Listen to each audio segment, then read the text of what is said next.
Gente querida, no episódio anterior nós falamos sobre a origem de todos os povos, analisando o texto da Tabela das Nações, onde ficou claro que Jeová é o Senhor das nações, havendo fixado os tempos previamente estabelecidos e os limites da sua habitação.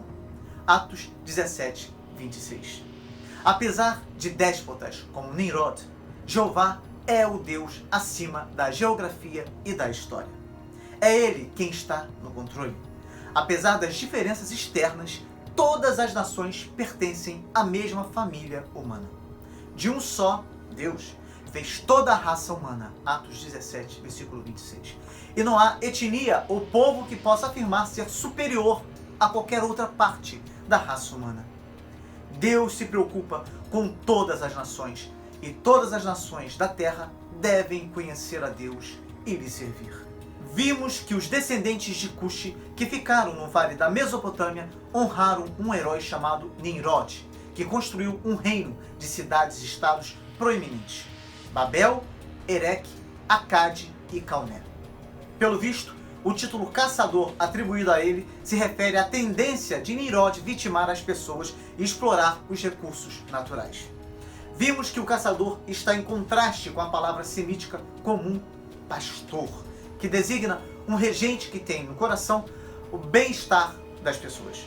O reino de Nimrod se estendeu até o rio Tigre, onde foi construído o último centro do poder assírio, formado por Nínive, Rehobote-Ir, Calá e Rezem. Realmente é bastante interessante que o nome atual das ruínas de Calá seja Nimrod. Portanto, para entendermos o capítulo 11 de Gênesis, assim como toda a narrativa neste livro a partir de então, precisamos mergulhar mais a fundo na pessoa deste personagem tão intrigante. Afinal, quem foi Nimrod e o que de fato representou a Torre de Babel? Você vai se impressionar ao saber como surgiu a mitologia com todo o seu panteão de deuses e suas narrativas extraordinárias que se assemelham tanto aos relatos originais apresentados pelo sagrado livro de Gênesis. Isso e muito mais será analisado no episódio de hoje da série A Bíblia Toda. Além desta série, o canal Música e Teologia traz até você um conteúdo exclusivo e totalmente diferenciado no YouTube. Através das séries O Fim dos Tempos, que trata sobre a escatologia bíblica, a série Depois de Cristo, que analisa a história da igreja cristã ao longo de mais de 2000 anos, a série devocional Tempo com Deus, além de vídeos sobre diversos temas e dos louvores, é claro, produzidos pelo canal. Caso você ainda não seja inscrito, inscreva-se agora e ative as notificações para não perder nenhum vídeo. Não deixe de comentar e de compartilhar este material precioso com os seus contatos.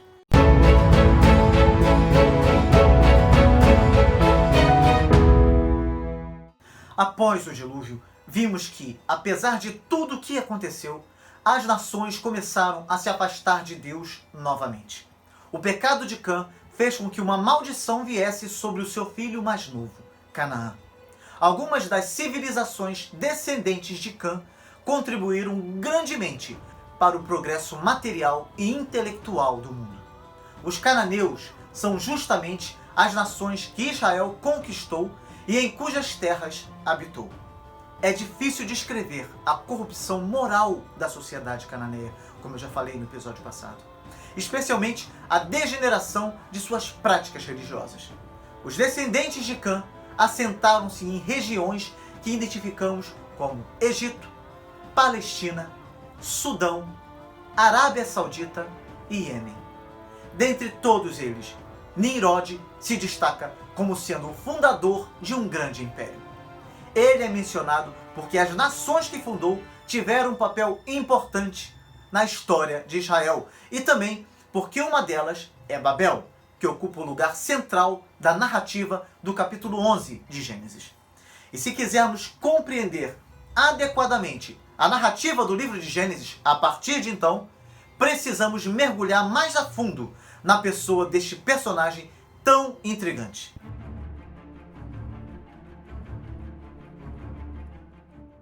Nimrod é bisneto de Noé através da linhagem de Cã.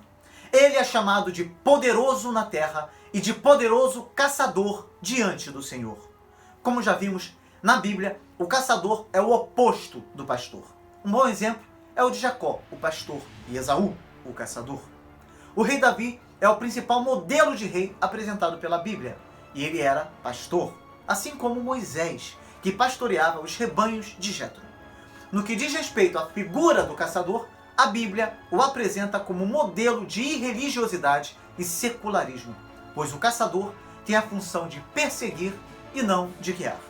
Ele arma armadilhas, ao passo em que o pastor protege. Os reis usavam a caça como treinamento para a guerra. Vimos anteriormente que a palavra traduzida por poderoso refere-se a um campeão, alguém superior em força e coragem. Mas também pode ser traduzida por guerreiro, pois é uma palavra muito rica. O Dicionário Internacional de Teologia do Antigo Testamento descreve a palavra poderoso, no hebraico gibor, para descrever a arrogância diante de Deus, como usada em Jó, capítulo 11, versículo 25. Mas a raiz está associada com a força e vitalidade do guerreiro bem-sucedido, como descrito em Isaías 42, versículo 13. Embora o termo também seja usado para Deus como um guerreiro poderoso, Gibor, usado para Nimrod, está no contexto de um herói famoso, influente, respeitado, temido e poderoso. E é interessante destacar que, embora o sentido da frase poderoso diante do Senhor possa parecer um elogio, o contexto nos mostra exatamente o contrário. Muitos estudiosos veem o nome Nimrod originalmente ligado à palavra egípcia para rebelde. E quando analisamos a origem da Suméria, é bastante óbvio que as cidades eram estados independentes. E a Bíblia deixa claro que o princípio do reino de Nimrod foi Babel, Ereque, Acade e Calné. Ou seja, ele criou um domínio sujeitando a todos. E ele continuou fundando cidades e colonizando terras vizinhas da Síria, que já era a terra dos filhos de Assur, outro patriarca. Desta forma, podemos concluir que ele foi um imperialista e invasor. E a sua imagem vai ficando mais clara na medida em que analisamos as cidades que a Bíblia diz que ele fundou. E daí vai ficando mais difícil de negar que, embora ele fosse um herói para os homens, para o Senhor, ele não passava de uma criatura arrogante, orgulhosa, presunçosa e atrevida. A Bíblia não dá muitos detalhes acerca de Nimrod, nem de como o processo da formação do seu império se deu. Mas a arqueologia nos dá muitas informações para que possamos montar um cenário e chegarmos a algumas conclusões que fazem muito sentido. Joséfo é bastante claro. Ele diz que Nimrod é o provável pai da idolatria, pois ele afirma em sua obra Antiguidades Judaicas que Nimrod era um grande tirano que constantemente se dedicava a afastar os homens de Deus. Ele fazia com que as pessoas confiassem em sua própria força. Ele também identificava a submissão a Deus como um tipo de escravidão. Joséfo atribui a Nimrod a construção da Torre de Babel. Segundo ele, a motivação para tal construção era o desejo de se vingar de Deus. E caso ele resolvesse inundar a terra, fizesse isso novamente, contrariando a sua própria palavra e pacto que fez com Noé, a torre iria dar aos seus habitantes a oportunidade de sobrevivência. Ou seja, segundo Flávio Joséfo, Nimrod se rebelou contra Deus, acusando-o de tirano, e prometeu vingar os seus antepassados que haviam perecido no dilúvio. Como Deus havia ordenado a dispersão da humanidade sobre a terra, confira em Gênesis 9, versículo 7, Nimrod quis fazer exatamente o oposto. Seu objetivo era concentrar a humanidade em um só lugar, demonstrando claramente a sua revolta e rebeldia em relação a Deus. Somado a isso, as traduções judaica, assim como a cristã, geralmente trazem a interpretação de Nimrod como o líder da construção em Babel, por causa da descrição de Gênesis 11. No entanto, é importante que se diga que não existem registros seculares de Nimrod. Não podemos sequer afirmar se Nimrod era apenas o título que ele recebeu ou era de fato o seu verdadeiro nome. No entanto, segundo a arqueologia, as evidências da existência real de Nimrod podem ser vistas nas cidades descritas na Bíblia. A fama de Nimrod inspirou a cultura da antiga Suméria, e essa foi possivelmente imitada pelos costumes dos reis antigos de Acade e Assíria. E embora Nimrod seja retratado de forma breve, mas precisa na Bíblia, sua memória se perpetuou, mitificou e podemos dizer também que ela se poetizou. Nimrod, portanto, é um personagem pré-histórico, cujos registros se tornam impossíveis de serem confirmados, mas é impossível negar a sua existência, dada a conservação de sua memória ancestral.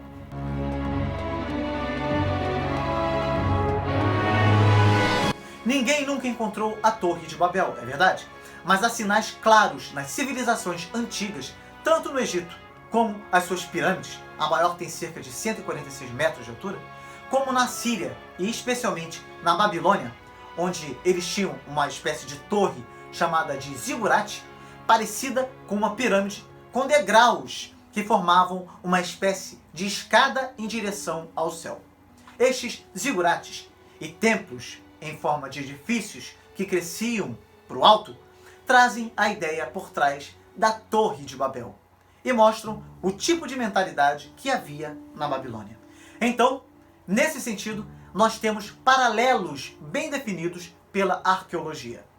A palavra Babel lembra Babilônia, não é verdade?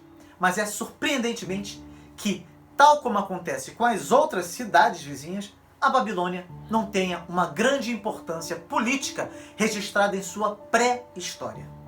O conceito popular trazido pela tradição hebraica é que Babel, no sentido de confusão, viria do vocábulo Balau. No entanto, o nome da cidade vem da palavra acadiana Babil ou Babilani, o que é mais uma conexão com os acadianos, pois significa porta dos deuses. Isso faz muito mais sentido e está associado ao conceito dos zigurates, que pode ser visto claramente na Babilônia, no relato do sonho de Jacó. Vocês lembram? Nessa ocasião, o céu e a terra apareceram ligados por uma escadaria. A pirâmide com escada era um arquétipo do portal para o mundo celestial. E o conceito de lugares altos como lugares santos sempre esteve presente em todos os povos do mundo. Os antigos imaginavam que o céu estava a aproximadamente 2 quilômetros de altura. Seria então a Torre de Babel uma tentativa de invasão celestial para se apossar do espaço da divindade e, consequentemente, substituí-la? Fato é que o homem queria fugir da punição de Deus. E é por isso que a Torre de Babel foi destruída. Pois lembre-se de que a intenção de Deus era que os homens se espalhassem e repovoassem a terra. Pode-se afirmar que a razão do projeto era fugir da punição divina, se livrar do pecado e confrontar a Deus. E por causa disso, o Senhor confundiu a língua dos homens, fazendo com que os povos se espalhassem por sobre a terra. Portanto, a desobediência levou à origem da fragmentação e grande diversidade humana.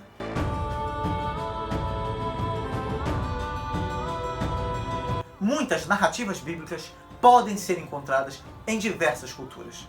De fato, quando analisamos as mitologias, percebemos que as semelhanças com o relato bíblico são impressionantes. Os mitos da criação, além do jardim, da tentação e queda, além do dilúvio, que vemos em lendas de todos os povos, mostram claramente que deuses pagãos lembram certos personagens apresentados nos 11 primeiros capítulos de Gênesis. O mais interessante, contudo, é que embora essas narrativas possam divergir entre si, elas normalmente apontam para um Deus mau, um tirano, cheio de caprichos, que por sua livre vontade resolveu castigar o homem. Mas como surgiram estes relatos? 8 pessoas sobreviveram ao dilúvio e, portanto, alguém dos descendentes de Noé contou o relato do dilúvio de uma forma diferente. Alguns chegam a dizer que, embora Noé fosse puro diante do Senhor, a sua esposa ou alguma de suas noras podia não ser. Mas isso é especulação pura. Não podemos afirmar com certeza que isso aconteceu ou que havia alguém na arca que era da descendência de Caim, como alguns afirmam. O mais provável seria que os descendentes de Canaã teriam razões de sobra para contarem o relato do dilúvio de uma forma diferente, pois eles foram o alvo da maldição proferida por Noé. Joséfo afirma que eles seriam os ancestrais que Nimrod se propôs a vingar. E é bastante provável que, por causa de toda a sua rebeldia em relação a Deus, Nimrod tenha estabelecido culto à memória daqueles que foram mortos no dilúvio, o qual poderia conter a invocação dos espíritos dos mortos. Talvez isso tenha acontecido por influência do pai de Nimrod, quem sabe do seu avô, que deviam ter originado o culto aos mortos ou a crença na vida após a morte. Nimrod, portanto, teria criado um sistema religioso em que Deus seria apresentado como um juiz tirano que matou a humanidade sem piedade e afastou-se dos assuntos terrestres. E, consequentemente, novos deuses seriam criados e eles seriam mais próximos, digamos assim, do ser humano. Segundo Joséfo, a astronomia era uma ciência que havia sido criada por Sete ou por Enoque. Nimrod poderia ter aproveitado esse conhecimento que tinha sobre a astronomia para se erguer como rei e sacerdote, estabelecendo ainda mais o seu domínio entre os homens e sendo o mediador entre eles e os deuses. A astronomia viria a se tornar a astrologia. E ele, Nimrod, iria ser considerado possuidor de poderes mágicos, pois entre as suas atribuições estaria a previsão de tempos e estações. Nesse sentido, a torre era a porta dos céus. Babel seria o lugar onde o soberano da Suméria, Nimrod, alcançaria o mundo dos deuses. A arqueoastronomia é o estudo da astronomia praticada por povos pré-históricos, por meio dos seus monumentos construídos pela observação dos astros, que deu início à organização dos ciclos e contagem do tempo. E segundo a arqueoastronomia, a Babilônia seria o palco do surgimento das constelações, que eram as representações de seus deuses e mitos. De fato, Babel era o berço da adoração suméria de Anu, Enlil e Ea. No entanto, até mesmo esses deuses e mitos podem representar personagens anteriores.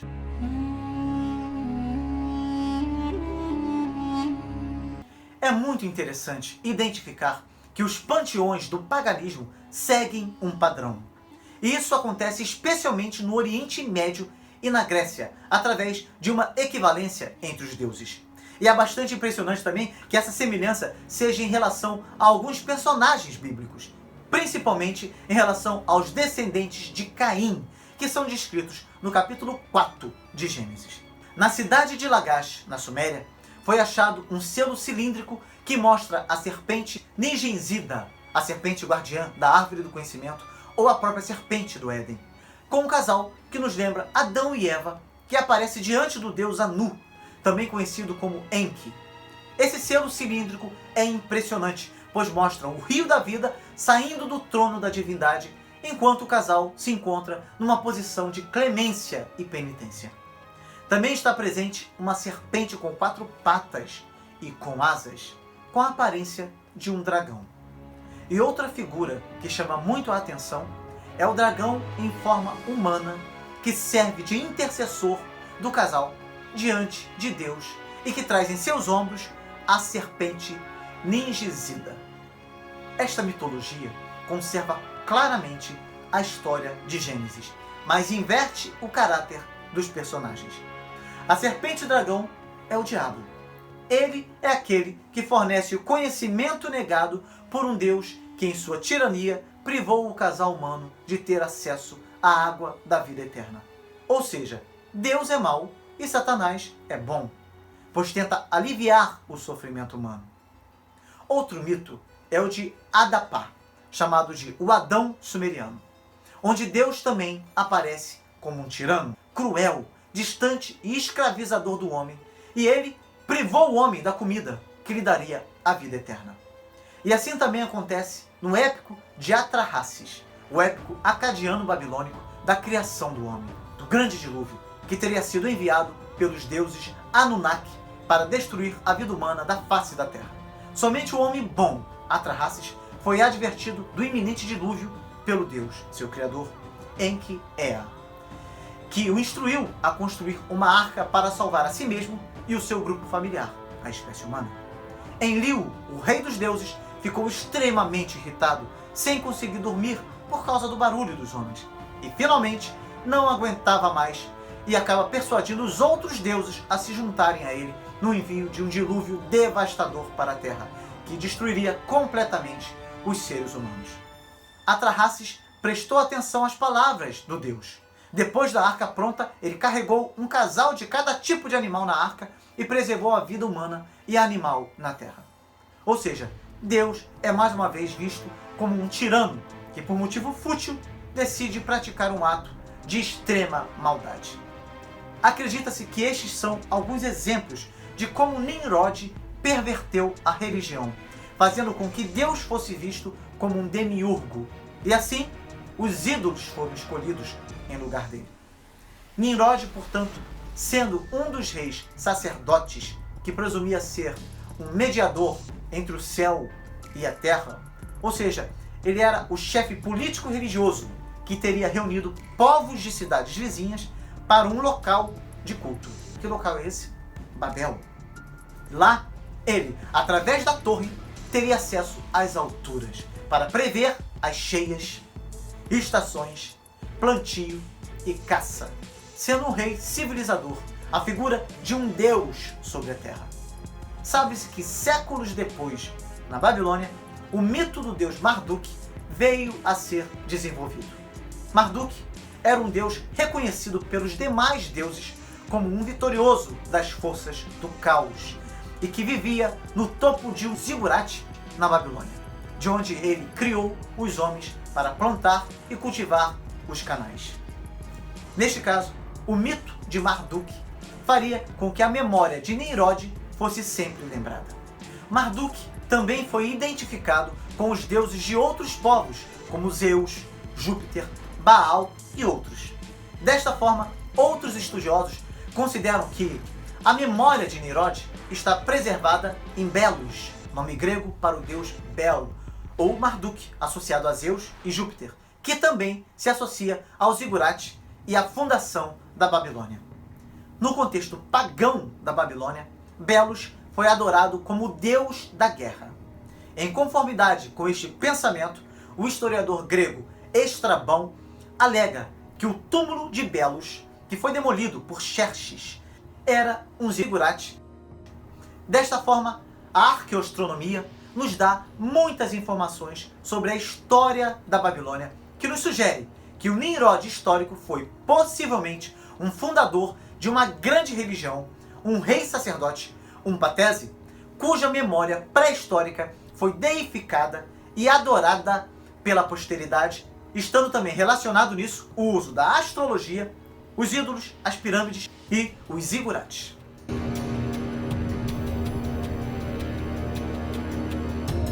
Acredita-se que Uruk, a cidade de Erech, citada no versículo 10 do capítulo 10 de Gênesis, tenha dado origem ao vocábulo árabe Al-Iraqi, de onde vem o nome do país Iraque, que ocupa esta região. Acredita-se que Uru pode ter sido um vocábulo sumério para a cidade. Em 1854, William Ken Loftus afirmou que Uruk era a segunda cidade de Nimrod, em conformidade com a Bíblia. Não apenas ele, mas os arqueólogos, de uma forma geral, reconhecem a Bíblia como um documento histórico e a usam para fazer suas descobertas. O mítico de Gilgamesh surgiu em Uruk, e alguns defendem que ele foi inspirado em Nimrod. 2 zigurates já foram encontrados em Uruk. E ela é considerada a cidade que exerceu a liderança naquela região no período entre 4000 e 3500 a.C. Um outro fato que merece muito a nossa atenção é o relato pelo historiador e astrônomo Nerosso. Ele viveu na Babilônia e nasceu no século III a.C., durante o reinado de Alexandre na Babilônia. Ele era um sacerdote de Bel-Marduk e escreveu uma história da Babilônia, da qual Eusébio de Cesareia e Jorge Cincelos tiveram acesso quando foram a Constantinopla. Através de documentos antigos, Nerosso identificou que o primeiro rei após o dilúvio fora Eucóios, que Eusébio e Cincelos também afirmaram ser Nimrod. Estas e muitas outras fontes arqueológicas nos dão uma ideia de quem foi o Nimrod histórico. A lista dos reis sumérios, por exemplo, é um documento cuneiforme milenar que identifica que após o dilúvio, a realeza desceu do céu em Kish, cidade associada a Cush, o pai de Nimrod. É possível que Nimrod tenha saído de Cush para Uruk, onde teria começado os seus projetos. A antiga Assíria traz uma grande conexão com o Nimrod histórico e bíblico. Isso pode ter acontecido pelo seu domínio ou por causa de algum relacionamento feito por Nimrod com alguém da Assíria. Talvez ele tenha se casado com uma mulher da Síria, mas não sabemos ao certo. O fato é que o seu nome está preservado em vários lugares pela tradição local. Um bom exemplo é a colina de Nimrud, citada em Miqueias 5, versículo 6, que chama a Assíria de terra de Nimrod.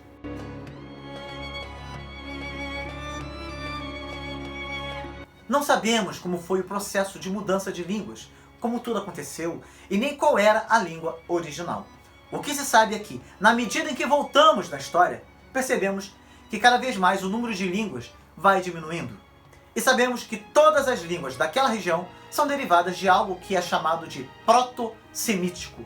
Assim como na Europa, nós temos o que eles chamam de indo-europeu, como sendo a língua mãe de todos. Que língua eles exatamente falaram? Nós não sabemos, pois não é definido na Bíblia nem na tradição oral.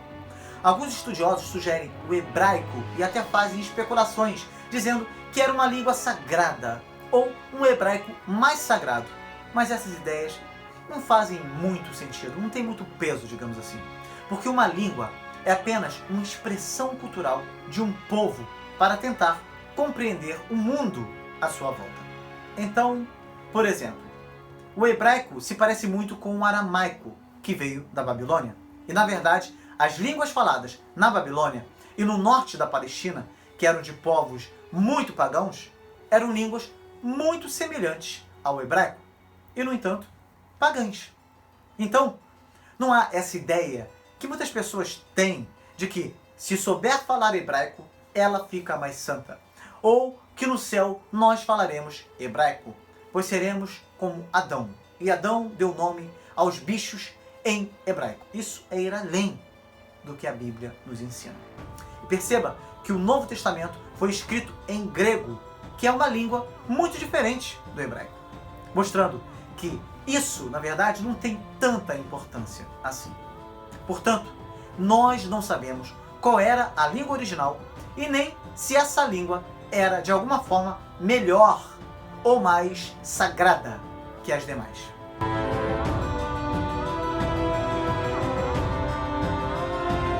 A Torre de Babel se relaciona na Bíblia em oposição à descida do Espírito Santo no dia de Pentecostes. Ocasião esta em que se concretiza a união da Igreja de Cristo com as pessoas dos mais diferentes grupos.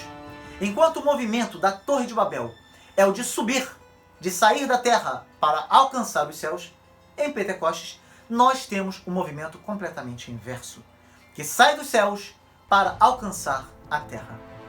Enquanto na Torre de Babel nós temos um movimento produzido pelo homem na sua autonomia, independente de Deus, no Pentecostes o movimento é causado pela ação do Espírito Santo de Deus.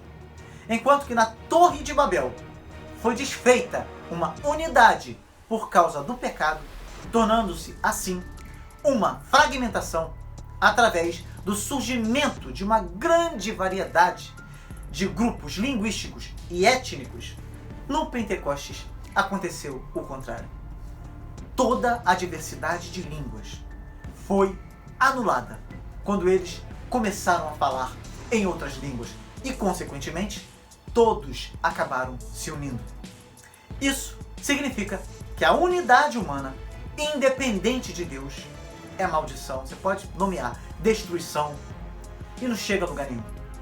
Mas a diversidade humana, quando atingida pelo Espírito de Deus e pela palavra de Cristo, tem uma unidade extraordinária que traz a ação do reino de Deus na terra, que é o caso da igreja. Por isso, na igreja de Cristo, aquilo que nos separa não pode ser maior do que aquilo que nos une. A grande diversidade da igreja certamente será abençoada pelo fator unificador em Cristo e pela ação do Espírito Santo. A grande esperança da ação de Deus está na igreja nesse sentido. Do versículo 10 até o final deste capítulo, nos é apresentada uma genealogia que vai de Sem, filho de Noé, até Abrão.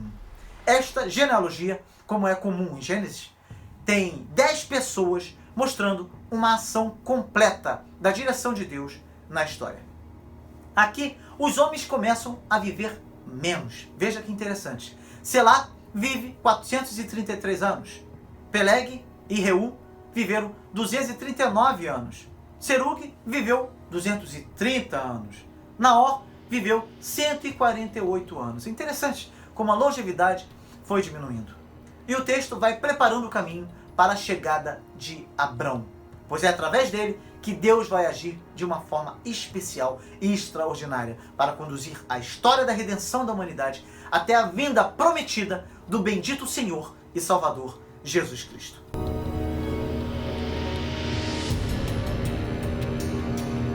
No versículo 31, Terá aparece tomando Abrão, Sara e seu neto Ló e saindo com eles de Ur dos Caldeus para ir à terra de Canaã. E algo que merece ser destacado é que o relato bíblico é bem diferente da ideia que muitas pessoas fazem naturalmente quando se referem a Abrão, que veio a se tornar Abraão, o maior herói da história dos judeus e da história da fé cristã. A Bíblia mostra que Abrão era da Babilônia e nasceu no atual Iraque. Ele era idólatra e não conhecia Deus verdadeiramente. O relato bíblico mostra Deus indo novamente atrás do ser humano. É Deus que intervém na história de Abrão para tirá-lo de todo o paganismo presente na região da Babilônia. Portanto, a ideia que as pessoas têm de que Abrão era um homem santo e que por causa disso foi usado por Deus é completamente equivocada. Abrão veio a se tornar Abraão, o pai da fé, porque Deus o resgatou de toda a situação em que ele vivia, para levá-lo ao centro do eterno propósito que ele, o Senhor, em sua eterna soberania, tinha traçado para ele. Se você chegou até aqui, parabéns. Faça a sua parte também, contribuindo para que outros tenham essa oportunidade que você teve de conhecer esse conteúdo tão precioso. Compartilhe este vídeo, mas antes, deixe o seu like e faça o seu comentário. Não esqueça de fazer isso, pois é assim que a palavra de Deus chegará a outras pessoas. Ora comigo. Deus Todo-Poderoso, Criador dos céus e da terra, Senhor que rege a história com tuas poderosas mãos e que sempre se inclina para conduzir os homens para a concretização dos teus eternos propósitos. Deus maravilhoso, a tua palavra é perfeita e reflete a tua perfeição e fidelidade. Que a tua luz ilumine os nossos passos e nos conduza a uma vida de integridade e retidão diante de ti. Que haja em teu povo a união que só o teu Espírito Santo pode proporcionar. E que, nesta união, sejamos fortalecidos para o estabelecimento do teu reino nesta terra. Que aquilo que nos separa, enquanto Igreja de Cristo, não seja maior do que aquilo que nos une. E que, através de nós, o Senhor seja revelado na vida da humanidade, para que o homem seja reconciliado contigo. Em nome de Jesus, nosso eterno Salvador. Amém.